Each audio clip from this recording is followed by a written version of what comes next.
અને આ છે ને તે કમ્પાઉન્ડર આ ડોક્ટરના આવતા પહેલા પહેલો પહોંચી જાય. કમ્પાઉન્ડરને સાથી પહેલા પહોંચવાનું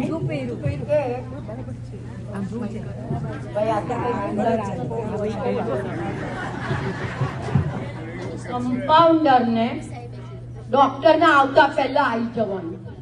એનું કારણ કહું તમને કે આ ડોક્ટર છે ને તે બધી જે પેલી ભીડ હોય એની પાસે સ્ટ્રીપો બધી એ પેલા રિપ્રેઝેન્ટેટિવે મફત આપી હોય એને કે આવું છે ને તે થોડીક સગે વગે કરવા આવી છું પહેલી કે આવું એને થોડીક સગે વગે કરી અને મારે ઘેર મૂક્યા તો અમે મૂકી દીધી ને હવે ભલે ડોક્ટર આરસી સાનું આ દવાખાનું અને આ એમઆર મહેતા કમ્પાઉન્ડર.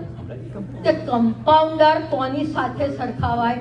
પેલો ક્લીનર અને ડ્રાઈવર એની જેમ ડોક્ટર અને આ કમ્પાઉન્ડર.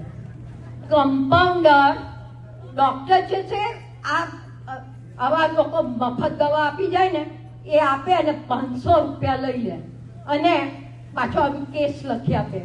તે કેસ મારી પાસે આવે એને કે એમઆર લઈ લેજે 500 રૂપિયા. એટલે આપણે તો 500 રૂપિયા લઈએ પણ પેલી જે ઘરમાં સગે વગે કરેલી દવા હતી ને એ લઈ અને હું ગરીબ લોકો બિચારા એ લોકોને મદદ કરું કે ભાઈ હું તો 50 રૂપિયા લઈશ, તું આ ડોક્ટર 500 રૂપિયા લે પણ હું તો 50 જ રૂપિયા લઈશ. તમે તમારે બપોરે 1 વાગ્યા પછી આવજો ને મારી ઘેર, હું તમને દવા આપી દઈશ. એટલે પછી હું એ લોકોને ઝાડા ઉલટી શરદી કફ ઉધરસ કઈ પણ થયું હોય મફત પણ ગરીબને તો હું દવા આપી જ દઉં.